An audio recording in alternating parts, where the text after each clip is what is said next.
Será que se eu tiver uma carteira de fundos imobiliários eu conseguirei me aposentar mesmo? Será que o meu poder de compra será menor, igual ou maior após a inflação? Eu sou o Vitor Pellitti e aqui na Melhorando Investimentos trabalhamos com investimentos de curto, médio e longo prazo para todas as idades, de modo a trazer maior liberdade financeira para as pessoas. Então vamos lá? Lembrando que esse vídeo não é uma recomendação de compra ou de venda. Nesse vídeo, irei mostrar para vocês diversas estratégias de retirada da carteira de investimentos que podem ser utilizadas na aposentadoria em uma carteira de fundos imobiliários.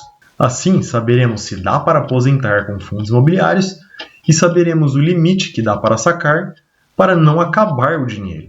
Como premissas iniciais do estudo, fundos imobiliários que hoje, em dezembro de 2024, tenham patrimônio líquido de R$500 milhões ou mais do que 5 mil cotistas, mais do que R$500 mil de liquidez diária média, gestão ativa, que vários pesquisadores e gestores defendem muito essa estratégia para fundos imobiliários, pois ela se provou ser bastante eficaz ao longo da história dos fundos imobiliários, que seja de tijolo, pois várias pessoas defendem que para a aposentadoria é melhor que seja de tijolo, e que exista em dezembro de 2014, justamente para que eu possa fazer o histórico de 10 anos desse investimento. E a simulação para a carteira será uma carteira de R$1 milhão em dezembro de 2014. Então a carteira inicial ficou com HGBS 11 do setor de shoppings, KNRI 11 de lajes e galpões, é um fundo híbrido, de lajes corporativas, JSRE 11, HGRE 11 e BRCR 11, galpões, HGLG 11, BTLG 11 e de renda urbana, RBVA 11. Todos eles eu dividi com pesos iguais, ou seja, aproximadamente R$125 mil em cada. O preço da cota, o preço médio da cota em dezembro de 2014 são esses aqui. E as cotas que deu para comprar, para formar essa carteira de R$1 milhão em dezembro de 2014 foi essas quantidades aqui. E para os reinvestimentos, eu sempre reinvesti nas mesmas proporções dos pesos da carteira. Para a estratégia de retirada constante, que é a primeira estratégia que eu testei. O que é essa estratégia? Basicamente, consta em um percentual fixo do patrimônio definido no início. E ele é reajustado anualmente pela inflação. Então, como exemplo, é a regra dos 4%, onde, por exemplo, um patrimônio de R$1 milhão será feita a retirada anual de R$40 mil, que é 4%. E isso significa uma retirada mensal de R$ 3.333,33. E esse valor de R$ 3.333 será reajustado todos os anos pela inflação.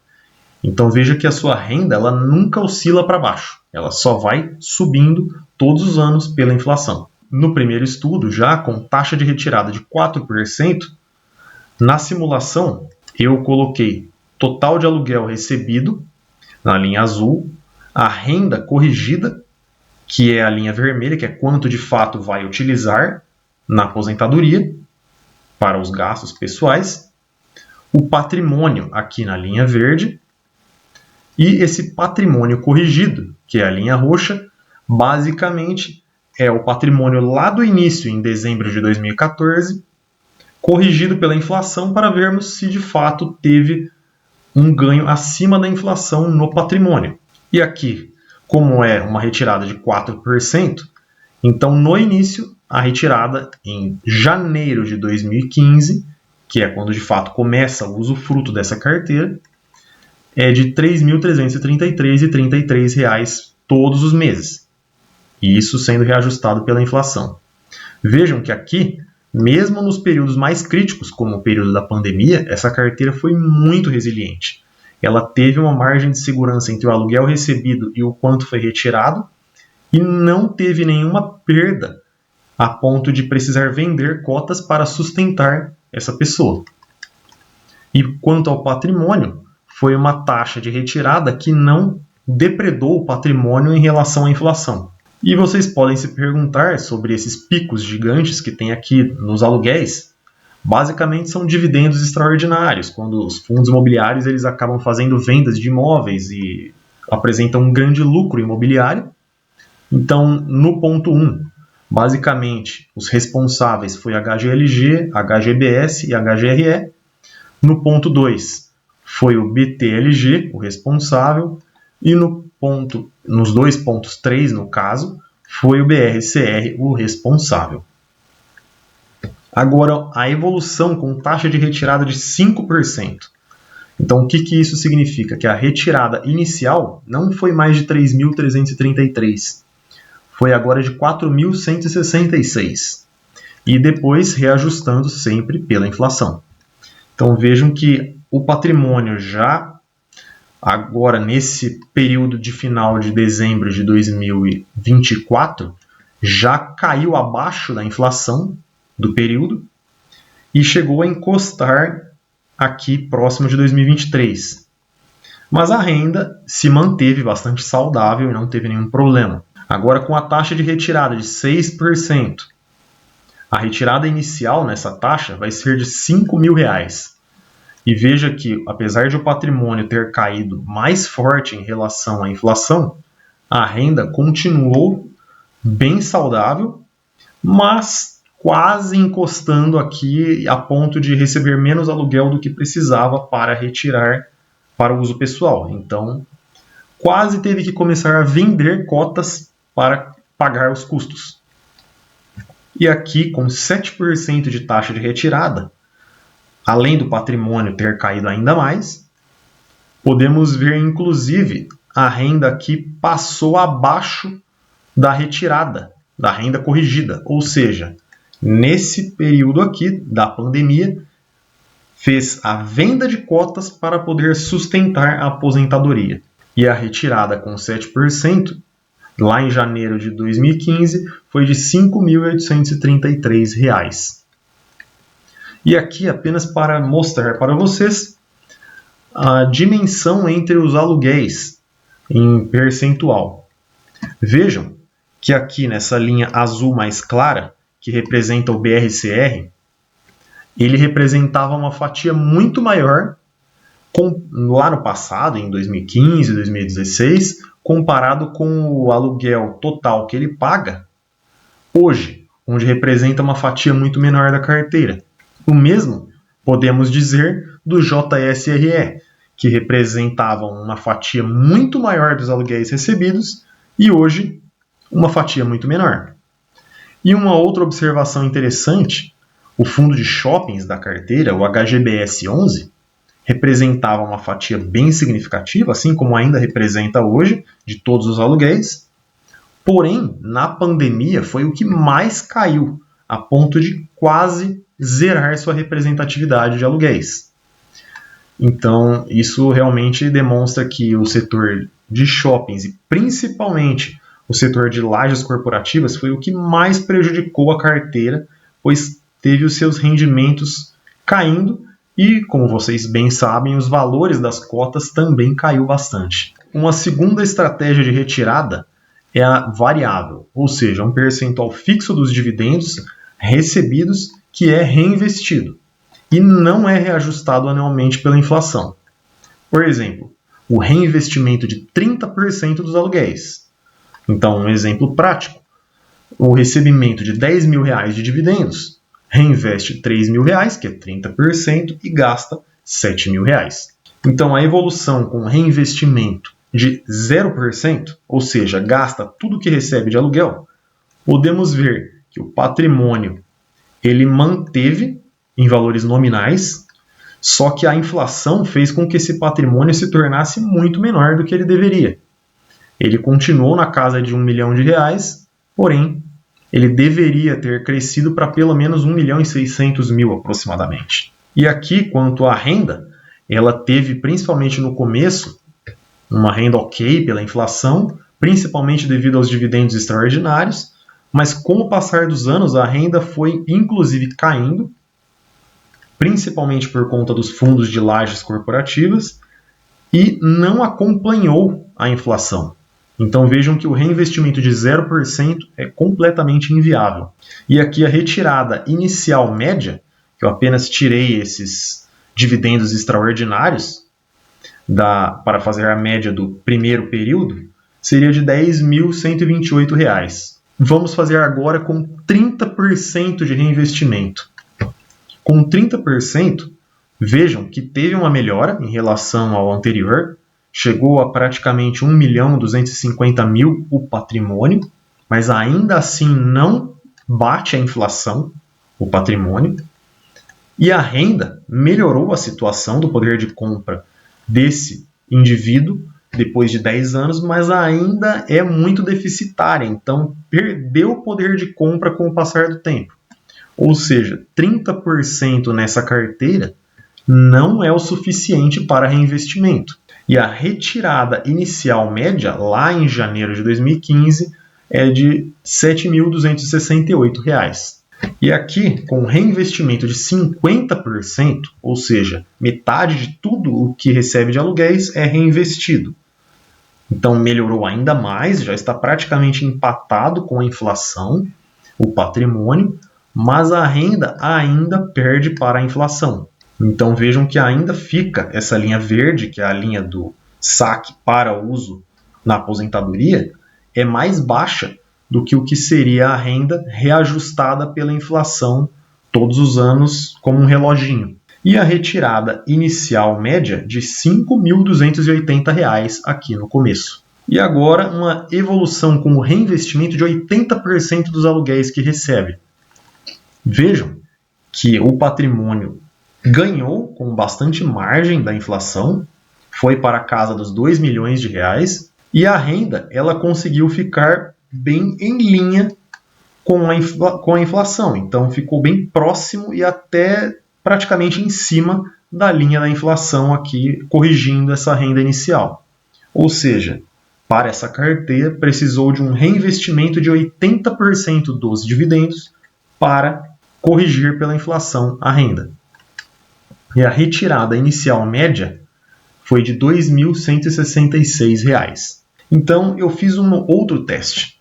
A estratégia de retirada variável sem outliers. E o que são esses outliers? Eu peguei esses dividendos extraordinários, que estavam gigantes ali no gráfico das vendas de imóveis dos fundos imobiliários, e são reinvestidos, ou seja, eles não entram para o uso na aposentadoria, eles são apenas reinvestidos. Então, o mesmo exemplo anterior, e agora com um reinvestimento de 30% sem esses outliers. Vejam que aqui essas subidas gigantes não tem uma alta tão grande, então é bem mais suave. Eu não tirei completamente, eu deixei um pouco essa alta gigante desse dividendo extraordinário, apenas para ser um bônus durante a aposentadoria, mas deixei um pouco mais suave. Vejam que ainda não é suficiente nem para corrigir pela inflação o patrimônio e nem a parte da renda. Também perde poder de compra com o passar do tempo. A retirada inicial média nesse caso foi de R$ 7.348. Com 50% de reinvestimento sem outliers, sem os dividendos extraordinários, vocês podem ver que para o patrimônio teve um efeito ok, ficou mais ou menos em linha com a inflação, mas com a renda ainda não foi suficiente para ganhar ou pelo menos manter o poder de compra dessa pessoa.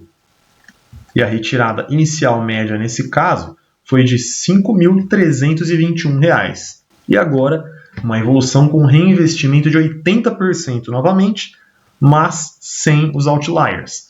Podemos ver novamente que a renda superou com bastante folga a inflação, não teve mais aqueles picos de uso, teve bem pequenos picos de uso aqui nesses dividendos extraordinários, mas no geral ficou em linha com a inflação, a parte da renda também. E a retirada inicial média de R$ 2.173. E outra estratégia, eu pensei, bom, se o que estava prejudicando muito a carteira eram os fundos de lajes corporativas, por que não fazer sem as lajes corporativas? Então, eu fiz a estratégia de retirada fixa, sem as lajes, excluindo os fundos imobiliários de lajes. Aqui o mesmo exemplo, né, da regra dos 4%, de como funciona, só que a carteira agora, ao invés de 8 fundos imobiliários, composta por apenas 5 fundos imobiliários, com 20% de peso em cada. Obviamente que isso não é recomendável, mas como eu só tinha 8 fundos na carteira total, devido aos filtros que eu fiz de qualidade, eu só podia manter esses 5, então ficou um pouco concentrada a carteira, mas eu resolvi fazer apenas para fins de estudo nesse caso. E aqui, quantas cotas comprou e o preço de cada cota em dezembro de 2014. Então, com 4% sem lajes corporativas, 4% de retirada fixa, podemos ver que o desempenho ficou bastante parecido com o desempenho anterior. Então, aqui a maior diferença que deu foi que com lajes corporativas o patrimônio final tinha sido de 1.700.000, mais ou menos. E sem as lajes corporativas, que é o exemplo atual, chegou a bater 2 milhões de reais. E a retirada inicial é a mesma de antes, pois continua com 4%.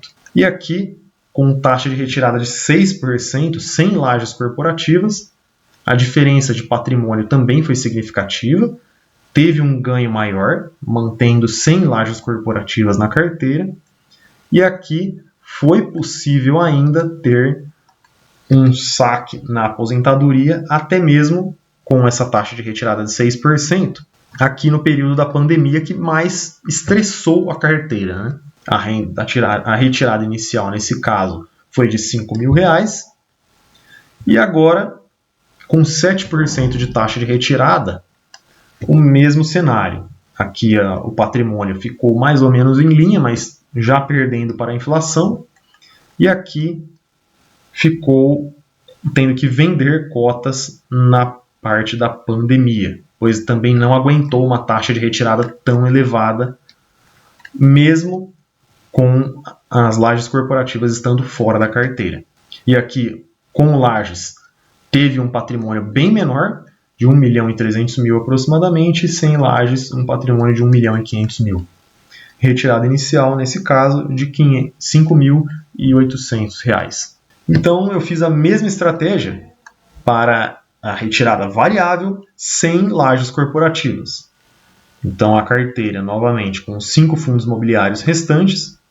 Vejam que o único que ainda tem lajes é o KNRI, mas como ele é híbrido, decidi mantê-lo na simulação. Então, com 30% de reinvestimento sem lajes corporativas, podemos ver que o patrimônio ficou mais ou menos em linha. Teve uma perda nesse momento mais recente do patrimônio para a inflação, e na renda teve uma perda de poder de compra para a inflação. Então não foi suficiente mesmo sem as lajes corporativas. A retirada inicial média de R$ 6.700. Aqui sim observamos um ganho, pois antes precisava de 80% de reinvestimento para conseguir igualar a renda com a inflação. E aqui, com 55% de reinvestimento sem as lajes, já foi possível manter pelo menos o poder de compra pela inflação nesse período de 10 anos. E a retirada inicial média também foi bem maior, pois o reinvestimento aqui não foi de 80%, foi de 55%. Então, R$ 4.400 aproximadamente. Eu pensei numa última estratégia, a estratégia de retirada variável, sem lajes e sem os outliers, ou seja, excluindo os fundos imobiliários de lajes corporativas e reinvestindo os dividendos extraordinários. E, novamente, a carteira ficou com apenas 5 fundos imobiliários, tirando aqueles que são puros de lajes corporativas. Então, aqui, com um reinvestimento de 30% sem lajes corporativas e sem outliers, o patrimônio se manteve aproximadamente em linha com a inflação, e aqui a parte da renda teve uma perda do poder de compra pela inflação, com uma retirada de aproximadamente R$ 6.800. Para o reinvestimento de 55% foi o momento de virada, ou seja, com 55% de reinvestimento conseguiu manter o poder de compra na renda pela inflação. e a retirada inicial média de aproximadamente R$ 4.400. Como conclusão, podemos observar que para a estratégia de retirada constante, que tem o reajuste pela inflação anualmente, apenas a taxa de retirada de 4% fez com que tanto a renda como o patrimônio não perdessem para a inflação no período.